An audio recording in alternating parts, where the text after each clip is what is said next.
The mansion shone like a palace under the city lights, music rolling through its halls, chandeliers sparkling above polished marble, laughter rising and falling like waves, and in the center of this glitter stood the billionaire, a man everyone admired for his power and money, yet inside he felt a silence heavier than stone, a loneliness that even the brightest light could not touch, because every smile he saw looked painted on and every compliment sounded hollow. And though people pressed close to him with shining eyes and hopeful words, he felt as if he were standing alone on an island made of glass. He moved through the rooms with a host's practiced grace, offering short nods, answering light jokes, letting the crowd believe he was enjoying everything. But his eyes kept drifting past glittering dresses and sharp suits toward the edges of the party where the light faded and the noise softened. And there in the quiet border of the room he noticed her, a maid in a plain uniform, standing still for a breath as she balanced a tray, her head lowered, her hands steady. Her presence so calm that it cut through the noise like a clean line. She worked without drawing attention, collecting empty glasses, moving between careless guests who never once looked at her face, and something about the way she carried simple dignity in a sea of excess reached him in a way applause never had. When she straightened and their eyes met for the first time, time seemed to tremble, and though only a heartbeat passed, it felt like the music faded and the soft hum of the air returned to the room, and he saw not fear in her eyes, not greed, not the fake warmth he knew too well, but an honesty that surprised him, a stillness that made his own breath slow. He looked away first, ashamed of the sudden spark in his chest, yet the feeling did not leave.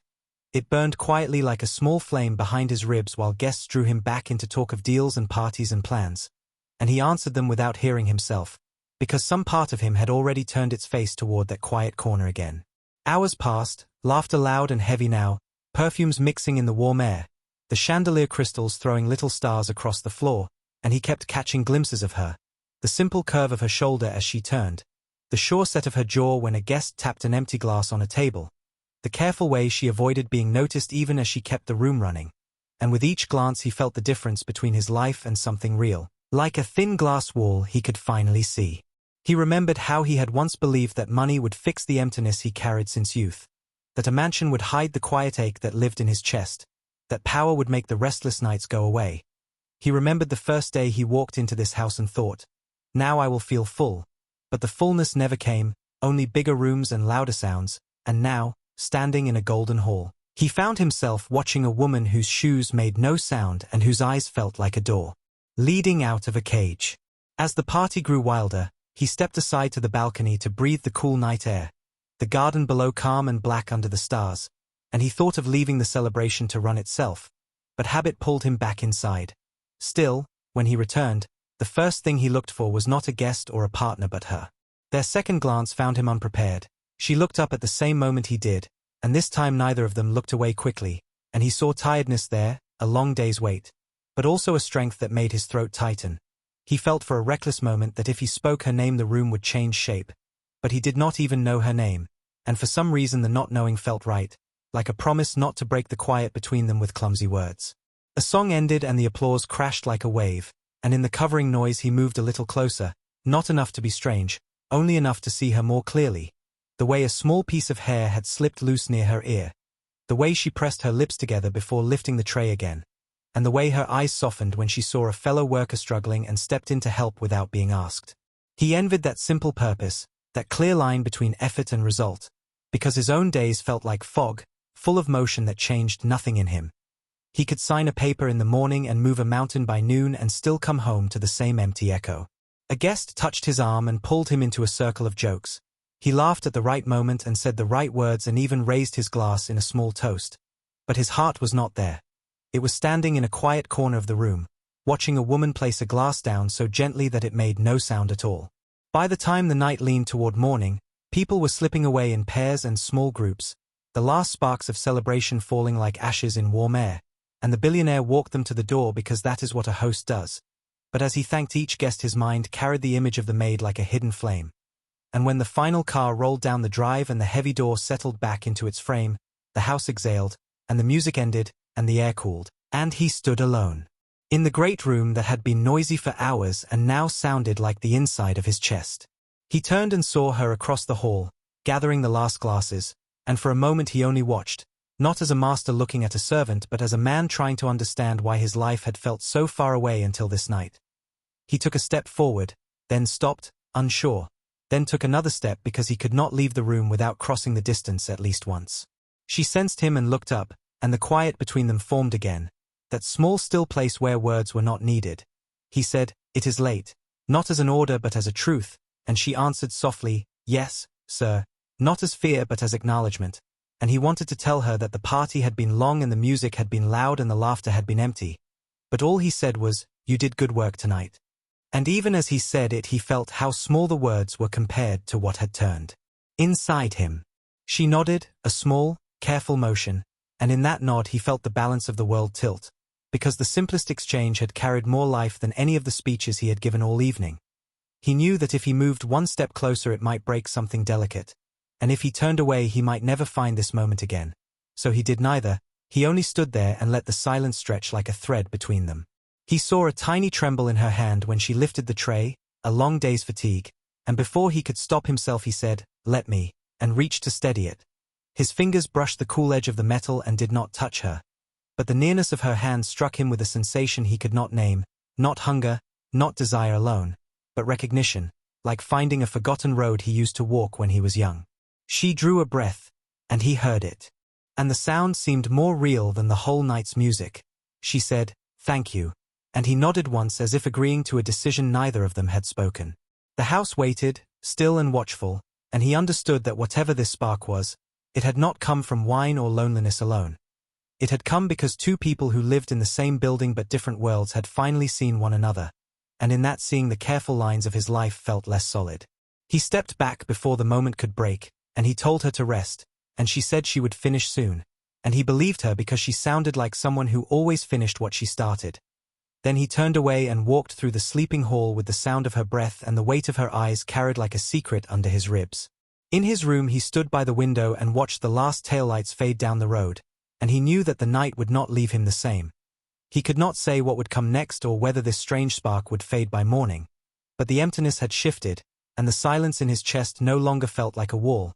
It felt like a door waiting to be opened, and far below, in the quiet of the house, a maid set down a final glass without a sound. And the world changed by a fraction so small that only two people felt it, and for now that was enough.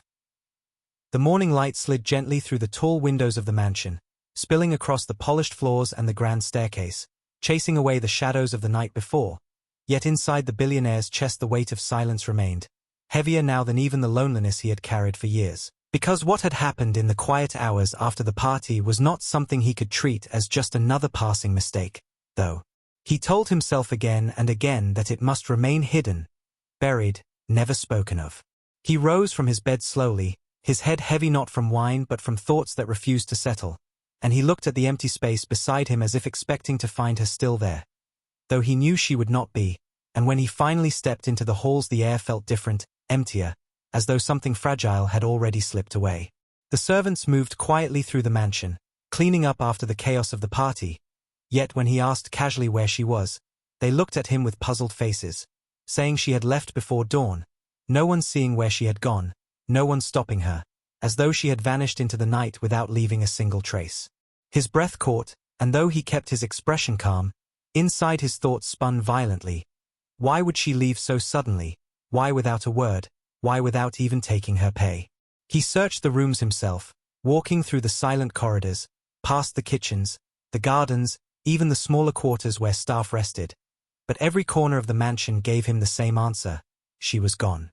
He stood in the middle of the empty hall, staring at the marble beneath his feet, his heart beating like a drum in his ears, and he felt an ache unlike anything he had known before, not the loss of money or reputation or deals, but the loss of something he had only just discovered, the loss of a spark that had made him feel human again after years of emptiness. He tried to tell himself it was better this way, that her absence saved them both from scandal, that it was a single night of weakness that should never have happened. But the more he tried to bury it, the sharper the memory cut into him. The way her eyes had held his without fear, the sound of her quiet breath, the stillness that had felt like truth in a world of lies. He spent the day drowning himself in work, locking himself in his study with papers and calls. But the numbers blurred before his eyes, the voices of partners sounded distant, and his mind kept wandering back to her, to the way she had looked at him not as a symbol of power but as a man. That night, when the mansion grew silent again and he stood by the window looking at the city lights, the emptiness pressed harder than ever, and he realized that what had happened could never be erased, not by time, not by wealth, not by silence. Days passed, and she never returned. No message came, no word, no clue of where she had gone. It was as if the earth itself had swallowed her whole. The staff stopped whispering, the house returned to its routine, the parties filled the nights again. But he carried the secret in his chest like a stone, pretending to laugh while inside he felt a quiet grief that never faded. Sometimes he caught himself scanning the faces of servants, hoping to see her again. Sometimes he found himself watching the doors as if she might walk through them. But always the answer was the same, she was gone. The night they had shared became his hidden wound, a memory he never spoke of, not even to himself, and though the world still saw him as the man who had everything, he knew the truth. He had lost the only thing that had ever felt real. The morning after had taken her away, and with her she carried a secret he did not yet know, a secret that would one day return and change everything he believed about his life. But for now he was left only with silence, pretending to be whole while the shadow of that night haunted every step he took. Years rolled by like waves against the shore, and though the billionaire's life looked brighter than ever from the outside, inside his heart the same shadow lived on, pressing against him each night when the parties ended and the mansion returned to silence. For no matter how much money he made, no matter how many deals he closed or how many people praised him, he could not shake the memory of the maid who had vanished the morning after that forbidden night. He told himself again and again that it had been nothing more than a mistake, a slip into weakness, a moment that should never have happened. But the truth was that it haunted him, and the more he tried to bury it under layers of work, luxury, and shallow laughter, the more it seemed to rise in the still hours, reminding him of what he had lost. He filled his calendar with endless meetings, he surrounded himself with glittering faces and empty smiles. He built towers higher and accounts larger. Yet when he walked through the long golden halls of his mansion at night, he always felt the same emptiness, a hollowness that echoed louder than the footsteps on the marble floors. Sometimes, when he saw one of the servants moving quietly at the edge of a party, his chest would tighten as though he expected to see her again. But every time it was someone else, and the disappointment grew heavier. He wondered at times if she had ever truly existed, if perhaps loneliness had created her as a cruel illusion. But then he would remember the stillness of her eyes, the honesty in her voice, and he knew it had been real. Painfully real. He tried to imagine where she had gone, what had become of her, but no answer ever came, and with every passing year the guilt grew sharper. He had not searched for her, he had let her vanish without a fight, and perhaps in doing so he had lost the only chance he had at something true. His rivals admired him, his friends envied him, the world called him powerful, but he knew the truth of himself. A man chained by a memory, a man who could not escape the shadow of one night. Sometimes he thought he saw her face in the crowd, on a street corner, in a passing reflection. But when he looked closer it was always someone else, and each false sighting cut him deeper, reminding him of how completely she had disappeared. The years made him harder on the outside, sharper in business, colder in society. Yet inside the loneliness grew, and with it the quiet echo of her absence, a silence he could never fill. He told no one of his secret, not friends, not partners, not even himself in words. For how could a man who had everything admit he had lost something he could never buy back? And so he carried it like a hidden wound, invisible to all, but bleeding still, until even he began to wonder if the past would ever let him go. Yet deep inside, where his thoughts dared not reach in daylight, he knew the truth. The past was not finished with him, the shadow was not gone, and one day, when he least expected it, the secret he had tried so hard to bury would return and change everything once more. The night was heavy with rain, the streets shining like black glass under the city lights, cars splashing water as they passed, shop windows glowing faintly against the storm. And inside the back of his sleek black car the billionaire sat in silence, his face turned to the window, his eyes lost in thoughts he could not escape, for no amount of success, no party, no deal had ever managed to silence the emptiness inside him, and tonight it felt sharper than ever. He had just left another meeting where men had praised his power and envied his wealth, yet their words had bounced off him like raindrops against glass, leaving no mark, no warmth, only more weariness. And as the car turned down a narrow street, his gaze drifted lazily over the sidewalks until something caught his eyes and froze his breath. Two small figures huddled together near the steps of a closed store, their bodies pressed tight against each other to escape the cold rain. Their thin clothes soaked and clinging to their small frames, their faces pale with hunger, and though from a distance they looked like any other abandoned children lost in the city's cruelty, something about them pulled at him with the force of recognition. He leaned forward quickly, his voice sharp as he told the driver to stop, and before the car had fully halted he pushed the door open and stepped into the storm, the rain drenching his expensive coat, his polished shoes splashing in the puddles, but he felt nothing of the cold, nothing of the wet, only the pounding of his heart as he moved closer to the children. They lifted their heads slowly, fear shining in their wide eyes, their little hands gripping each other as though ready to run if this stranger tried to hurt them, and he crouched before them, lowering himself to their level, his voice trembling as he whispered, "Where is your mother?" For a long second they only stared at him, then the boy's lips parted and he spoke in a weak, broken voice, "She is gone." And the girl, clutching him tighter, added with tears filling her eyes, "We have no home." The words struck him like thunder, and in that instant the truth slammed into him with undeniable force, for as he looked closely at their faces, at the curve of their brows, the shape of their jaws, the familiar reflection in their eyes, he saw himself. These were not strangers, these were not just children, these were his children. His breath caught in his throat, his chest tightened so fiercely he thought he might collapse, and the storm around him seemed to vanish into silence as memories of the maid who had disappeared years ago came rushing back. The night of silence and fire they had shared, the morning when she had vanished without explanation, and now, standing before him in the rain, the answer revealed itself in the fragile forms of two starving twins. Guilt rose inside him like a tide, hot and suffocating, for he realized that while he had drowned himself in wealth and distractions, she had carried his children in silence, raising them in shadows until life had stolen her away and left them abandoned on the streets. His hands trembled as he pulled off his coat and wrapped it around their shaking shoulders, their small bodies shivering against him, and he whispered hoarsely, "You are not alone anymore," though the words felt too small compared to the weight of what they meant.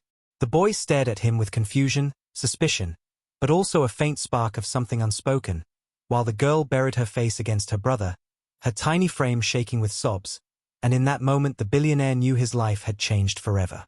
The driver approached with an umbrella, his face twisted in confusion, but the billionaire raised a hand sharply, not allowing anyone to intrude on this fragile moment.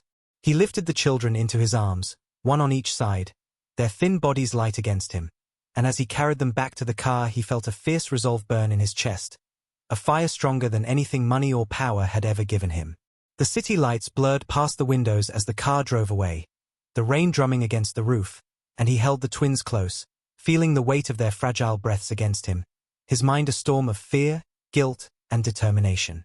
The truth he had tried to bury had returned in the most painful yet undeniable way, and though he did not know what battles awaited him, he knew one thing with certainty: he would never let them suffer again. The mansion that once stood as a fortress of pride and wealth seemed smaller when the billionaire walked through its golden doors with the twins in his arms, their wet clothes clinging to their frail bodies, their tired faces pressed against him as though he were the only shelter left in their world, and the servants who saw them stopped in shock, whispering in hushed voices as he passed, their eyes wide with questions and judgment they dared not speak aloud. But he ignored them all, his step steady, his heart pounding with the weight of what he already knew, the truth that had been hiding in the shadows for years and had now returned to confront him in the form of two children. He carried them into one of the guest rooms, ordered clean clothes and warm food, and stood by as the staff obeyed in silence, their curiosity burning but their fear of his anger stronger. And when at last the children sat at the edge of the bed eating hungrily, their small hands trembling as they clutched spoons, he felt his chest twist with guilt so sharp it nearly broke him, because he realized how many nights they must have sat on cold sidewalks starving while he hosted feasts that wasted more food than they had ever seen. He tried to stay calm, tried to keep his face steady, but inside he was unraveling. Each bite they took carving deeper into his conscience. Each glance they exchanged with one another reminding him how alone they had been until tonight. When the plates were empty and their hunger calmed, he asked the question that had been burning inside him since the moment he saw them, his voice low and heavy, "Where is your mother?" For a moment there was only silence, the boy staring down at his hands, the girl pressing her lips together until at last she whispered in a fragile voice, "She is gone." The words hit him like a blade to the chest, cutting through the last threads of denial he had tried to cling to, and though he had suspected it since the moment he saw them, hearing it spoken aloud shattered something inside him. He leaned back in the chair, his breath uneven, his mind spinning with images of the maid who had disappeared years ago, the woman who had walked out of his life without a trace, the woman whose absence had haunted him all this time, and now he knew why, because she had left carrying not just herself but the lives of 2 children who were his own. He looked at their faces again, really looked, and the resemblance was undeniable. The shape of their eyes, the line of their jaws, even the faint expressions they carried when they were nervous or tired, all mirrored his own reflection. There was no escaping it, no pretending, no excuse he could make, because these were his children. The living truth of the night he had once convinced himself was forgotten. Shame burned in him like fire, for he realized that while he lived surrounded by wealth and luxury, they had grown up in poverty and pain, and he had done nothing, not because he didn't care but because he had not known, because he had never searched, never asked, never dared to follow the trail when she disappeared. He told himself back then it was better to forget, that silence was safer, but now the cost of that silence sat before him in the form of 2 children who had suffered without him. He wanted to ask them more, about her, about where they had lived, about what had happened to her. But when he saw the pain in their eyes, the way their faces tightened at the mention of their mother, he could not push them further. Instead, he reached out slowly, his hand trembling as he rested it on the boy's shoulder and then on the girl's, and he whispered, his voice breaking, "You are safe now." The girl's lips trembled and tears welled in her eyes before she leaned against him with a small sob, while the boy, trying to be strong, held back his tears but could not hide the flicker of relief in his gaze, and together they clung to him as if they had been waiting their whole lives for someone to say those words. The billionaire, who had built empires, who had faced rivals, who had conquered markets, felt smaller than ever before, not because he was weak but because he realized how much he had failed, and yet in that failure he found something new. A chance at redemption, a chance to give them the life they deserved. Outside the room the whispers of the staff grew louder, and he knew that by morning the story would escape the walls of his house, spreading through the city, feeding the mouths of gossipers and rivals, turning into a scandal that would try to tear him apart. But for the first time in his life he did not care. He had spent too many years living for reputation and power, hiding behind the mask of wealth. But now he had something real, something worth losing everything for. As the twins drifted to sleep under warm blankets, their breaths slow and steady, he sat in the chair beside them, staring at their small faces in the soft glow of the lamp, and the weight of his decision pressed down on him. He could no longer run from the truth, could no longer pretend, because the past had returned and placed in his hands not just guilt but the fragile hope of 2 lives that depended on him now. And in that silence, as the storm outside faded into calm, he knew that this terrible realization, though heavy, was also the first step into a future that would never again belong to emptiness but to love, sacrifice, and the fight for the family he had nearly lost forever. The mansion that had always echoed with shallow laughter and hollow music now carried a different sound, the soft shuffle of small footsteps, the nervous whispers of 2 children who were still unsure if the Golden Palace around them was truly theirs, and the quiet strength of a man who had decided that no force on earth would ever take them from him again. For the billionaire who once measured life by wealth and reputation now measured it by the fragile smiles of the twins who clung to his presence as if he were the last anchor in a storm. He gave them warm baths, clean clothes, and food that filled their small stomachs until they leaned back in surprise at what it felt like not to be hungry. And though these things were ordinary to him, he realized with a pain sharp as a blade that for them it was a luxury they had never known. Each time they hesitated before touching the soft blankets, before taking a second serving of food, before stepping into the wide hall, he understood more clearly the years they had spent without safety, the years he had missed, and guilt wrapped around him like chains. But alongside guilt came resolve, a fire that told him he would never again allow them to face hunger or fear. Still, the struggle was not only inside him, it was all around, for the servants whispered more boldly now, their eyes heavy with judgment, some even daring to suggest in subtle tones that the children would bring trouble, that the world would never forgive such a scandal. But he silenced them with a single look, his voice steady when he declared that the twins were to be treated with respect, for they were under his protection, his family, his blood. At night he sat with them in the library, reading simple stories while they listened with wide eyes, their voices slowly finding the courage to ask questions, their laughter beginning to echo softly against walls that had never heard such a sound. And each time they leaned closer to him, trusting him a little more, he felt the hollow emptiness of the mansion fill with something far stronger than wealth. Yet beyond the walls, the city stirred with curiosity, whispers spreading like fire from one circle to the next. 2 children had been seen entering his mansion, children who bore a resemblance too strong to ignore, and though no newspaper had dared to print the truth yet, he knew it was only a matter of time.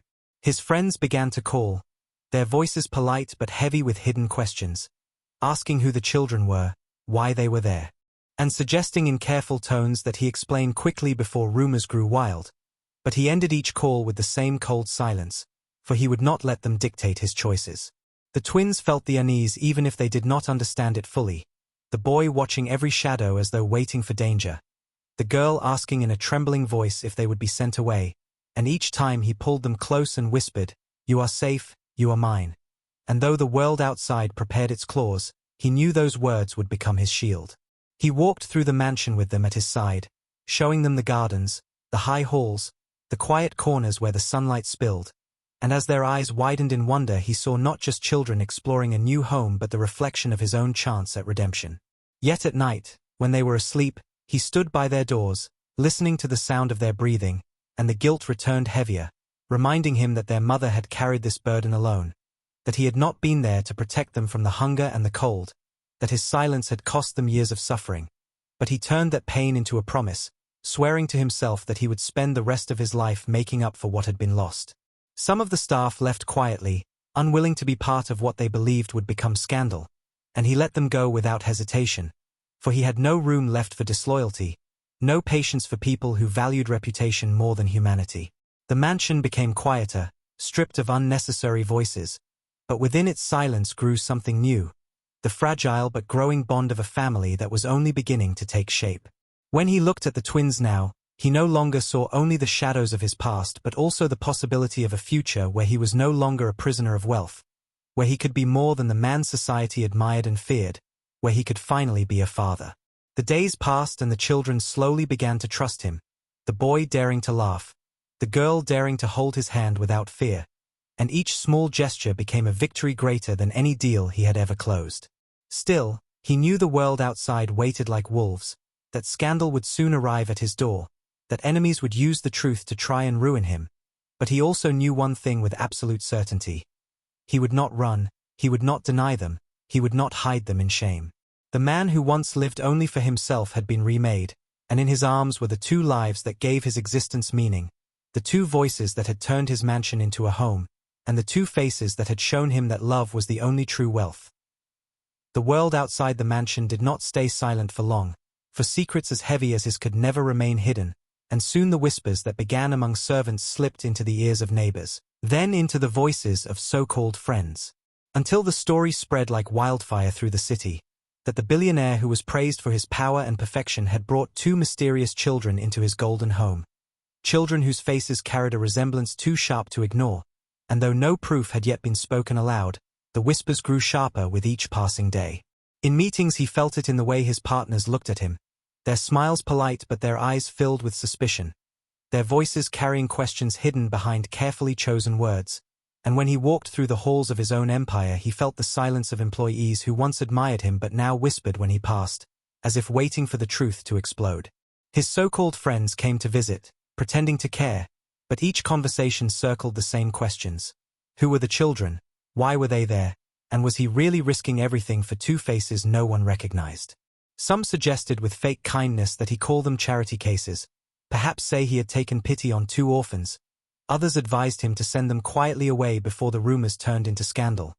But he listened without answering, his jaw set, his eyes cold, because every word they spoke only showed him how empty their loyalty really was. At night, the newspapers hinted at a mystery in his life, writing vague lines about changes in the mansion, about strange sightings, about shadows of a past he had never shared. And though the headlines stopped short of naming the truth, he knew it was only a matter of time before someone put the pieces together.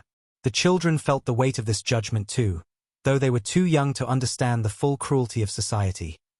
They noticed the stares when he took them outside, they noticed how voices dropped into whispers when they entered a room, and the girl once asked him in a trembling voice if they were trouble for him, if people hated him because of them. And though the question nearly broke his heart, he pulled her close, held her tight, and whispered, You are my family. Nothing else matters, even as the storm outside grew darker. The boy grew quiet, watching everything with guarded eyes, trying to protect his sister with the seriousness of someone far older than his years. And the billionaire saw himself reflected in that guarded silence, a mirror of the loneliness he had carried for so long. Inside the mansion, the staff divided. Some treated the children with kindness, seeing the way their presence softened the master they had once feared, but others grew colder, whispering in corners, daring to suggest that the children would bring ruin to the household. And though he dismissed them without a word, the sound of their voices gnawed at him, not because he believed them, but because he knew the world outside would soon echo the same poison. Rivals in business began to circle like vultures, dropping sly hints in negotiations, mocking his distraction, even daring to suggest that his empire would crumble if his private matters became public. And though he kept his composure, each insult carved deeper into his resolve to stand firm. He spent nights in his study staring at the fire, thinking of the woman who had vanished years ago, the maid who had carried his children in silence, and guilt clawed at him again. If only he had searched for her, if only he had followed her when she left, perhaps the twins would not have grown up in hunger and fear, perhaps the world would not now be tearing them apart with judgment. But regret was useless, and so he turned it into fire, into determination, swearing silently that he would endure every whisper, every headline, every betrayal. But he would not let the children suffer again. He began appearing with them in public, walking beside them instead of hiding them, introducing them to places where his name carried weight, letting the world see with its own eyes that he would not be broken by shame. And though the stares grew sharper and the voices louder, he felt stronger each time he saw the twins' small hands clutching his, their trust unshaken.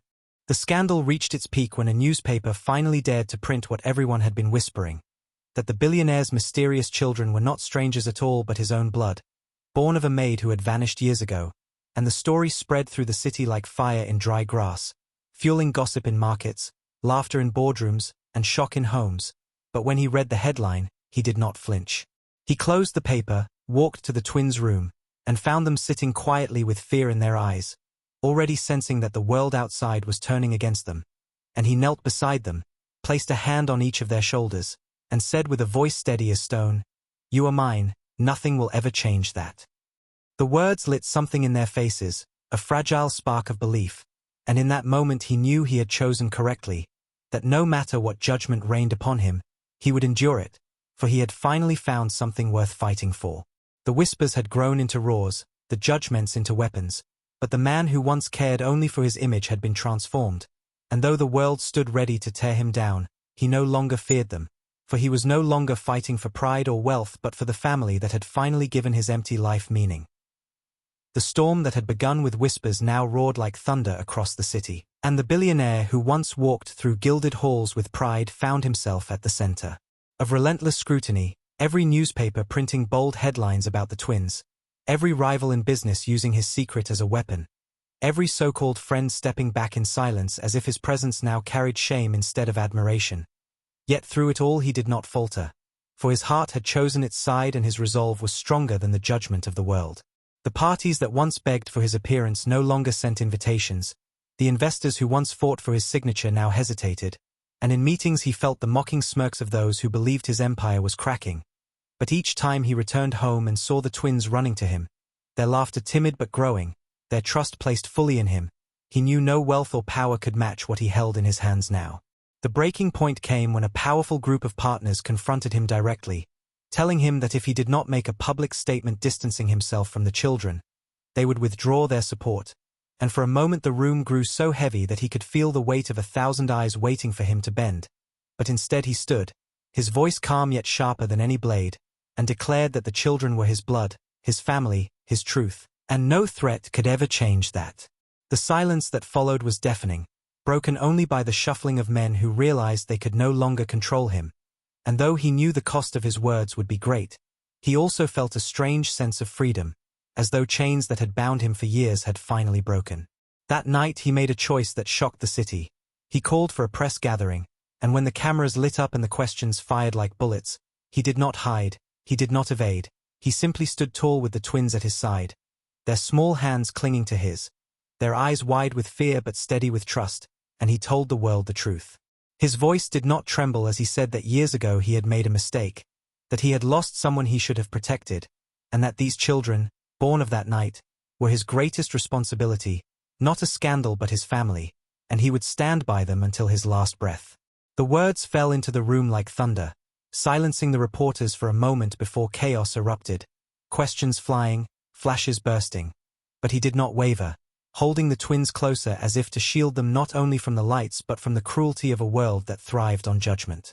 The backlash came swiftly, headlines mocked him, rivals laughed at his weakness. His fortune trembled under the weight of fleeing investors, but at the same time, something unexpected began to stir among ordinary people who read his words and saw not a scandal but a man who had chosen love over pride, and slowly, quietly, voices of support began to rise. Inside the mansion, the storm raged too, some servants leaving in fear of being tied to his scandal, others whispering bitterly that the house had lost its dignity. But he ignored them all, replacing them with those who were loyal, those who saw the twins not as burdens but as children deserving of care, and slowly the mansion transformed from a palace of pride into a home filled with fragile laughter and warmth. At night, when the twins were asleep, he often stood by their beds, watching the soft rise and fall of their breathing, and though guilt still gnawed at him for the years they had lost, for the mother he had never searched for, he felt a new strength rise in him, a strength born not from wealth but from love. He realized that the man who had once feared society's judgment was gone, replaced by someone who no longer cared about the crowns of reputation or the applause of strangers, someone who now stood ready to fight against the world itself if it meant protecting his family. The storm outside did not end, but he no longer feared it, for the emptiness that once made him weak had been filled, and though the world might strip him of respect, he had found something far greater, a reason to stand tall.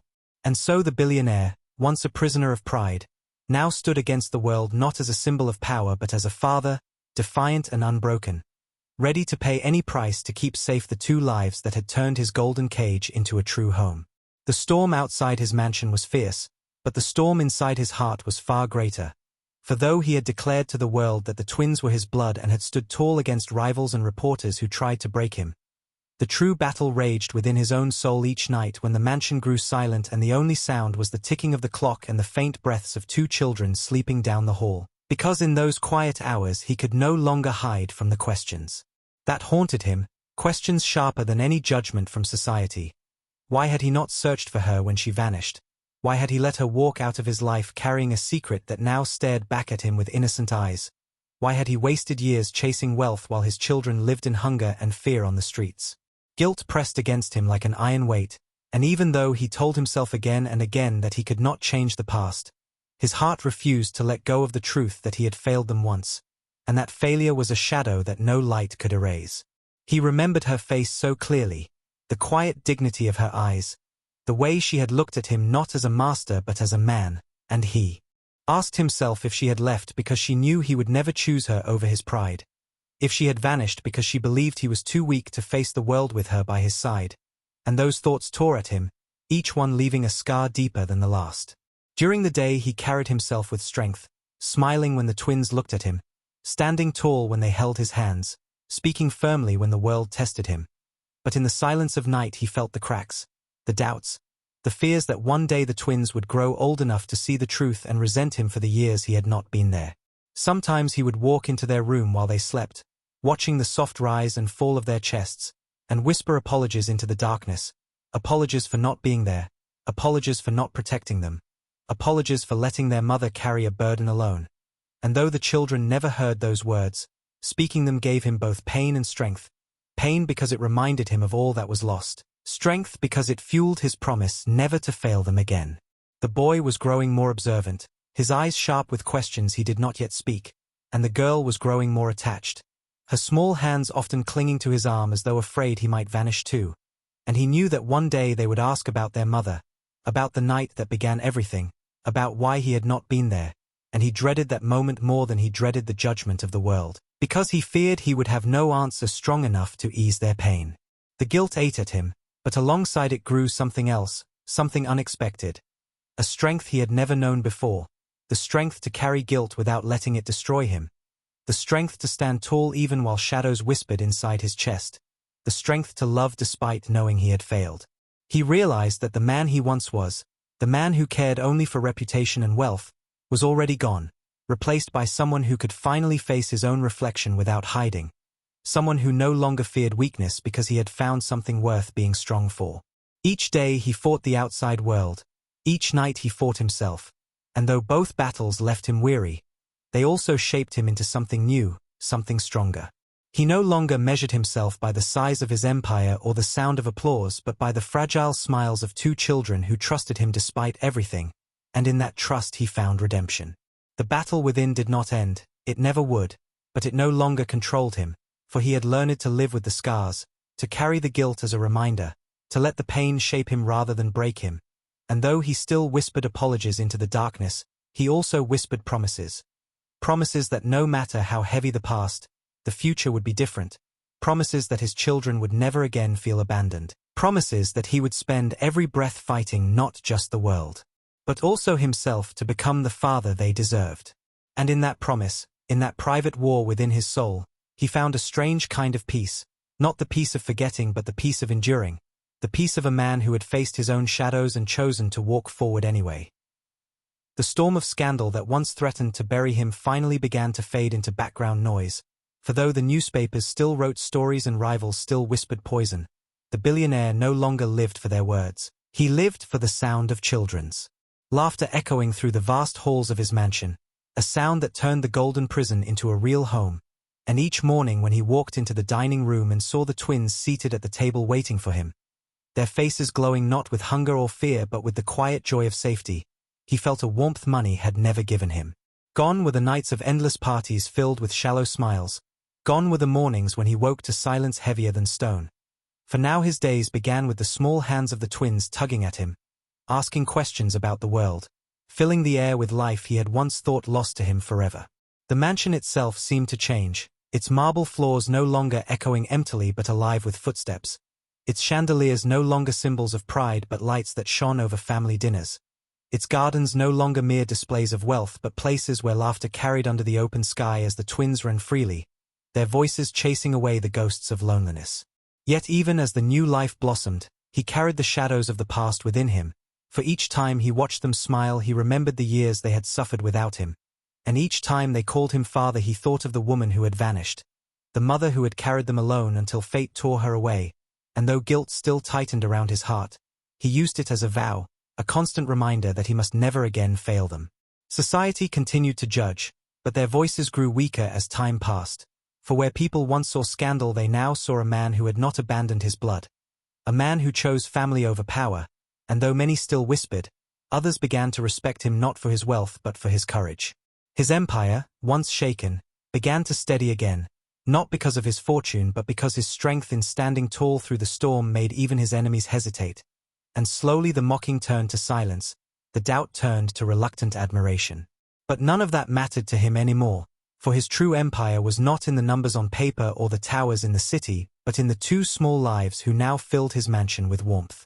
At night, he often stood by their bedroom door, watching their peaceful faces as they slept, and he whispered silent promises to them, promises that the pain of their past would never return, that the hunger and fear would remain only as memories, that their future would be built on love, not absence. The man who once believed wealth was everything had been remade, and in his transformation he found freedom, for he no longer wore the mask of perfection that society demanded. He no longer chased the hollow applause of crowds, he no longer sought refuge in noise, for he had found peace in something simple and real. The children slowly grew stronger, their laughter more confident, their steps no longer cautious but free, and with every passing day their trust in him deepened, until one evening the girl wrapped her arms around his waist and whispered softly, "We're home now," and in that moment his eyes burned with tears he did not hide, because those words were worth more than every jewel, every coin, every title he had ever owned.